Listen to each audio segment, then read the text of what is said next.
Halo semuanya.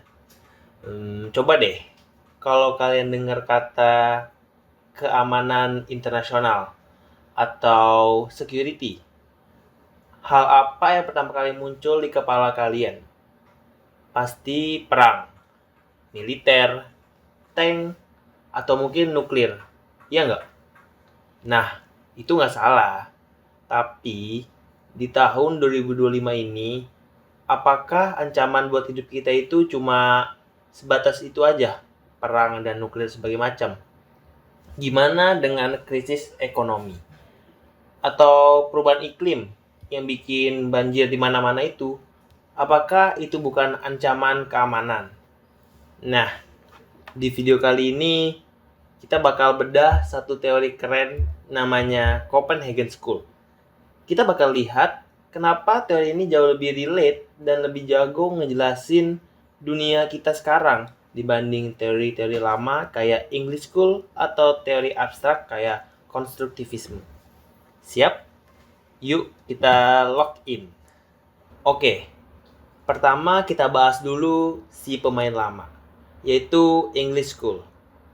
Tokohnya itu ada Martin White dan juga Hadley Bull. Teori ini ibarat satpam komplek atau ya model lama lah. Jadi fokus mereka itu state centric.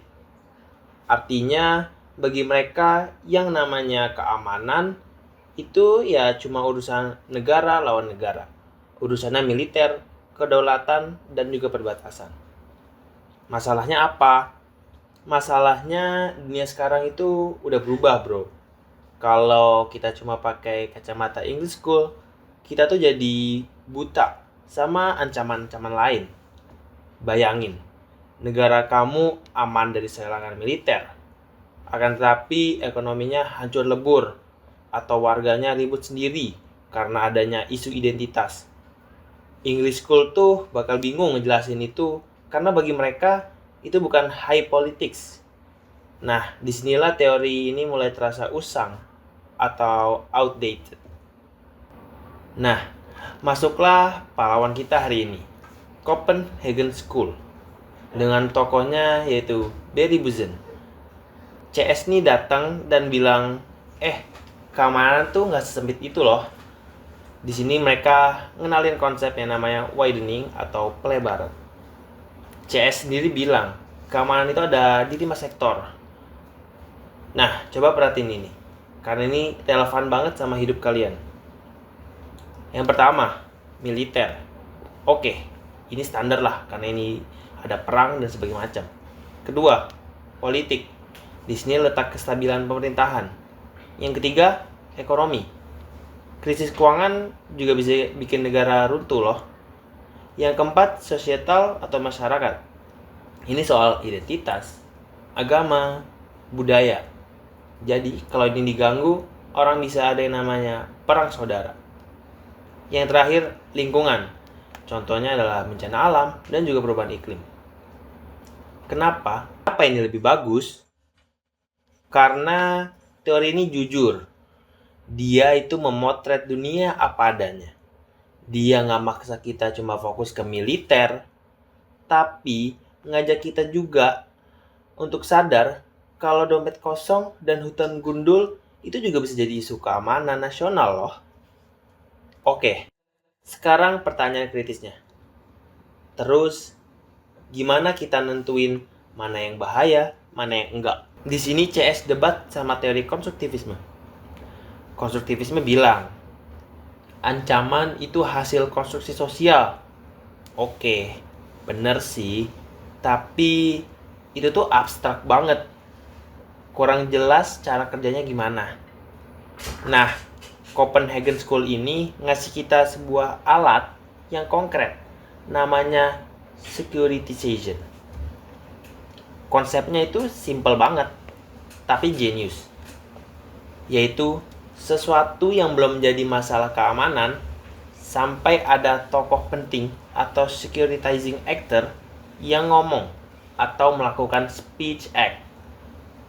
Contoh gampangnya gini nih. COVID-19 itu di awal cuma dianggap ya penyakit biasa. Itu masuk ranah politik normal.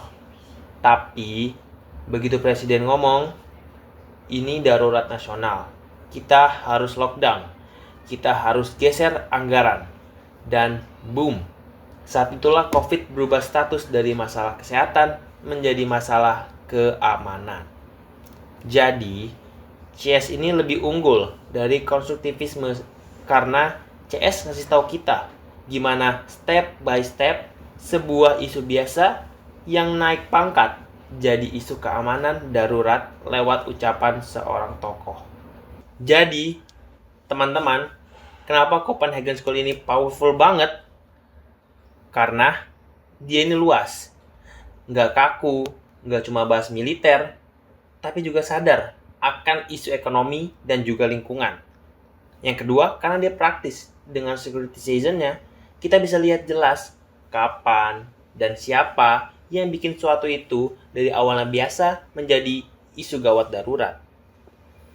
Dia juga mengambil kelebihan teori lama dan nambahin apa yang kurang dari teori abstrak. Jadi, paket lengkap lah.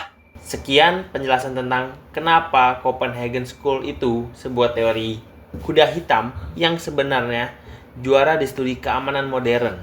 Oke, jadi sekian penjelasan tentang teori Copenhagen School. Semoga bermanfaat bagi kalian. Saya Darren Fahri Maulana, signing out. Bye-bye.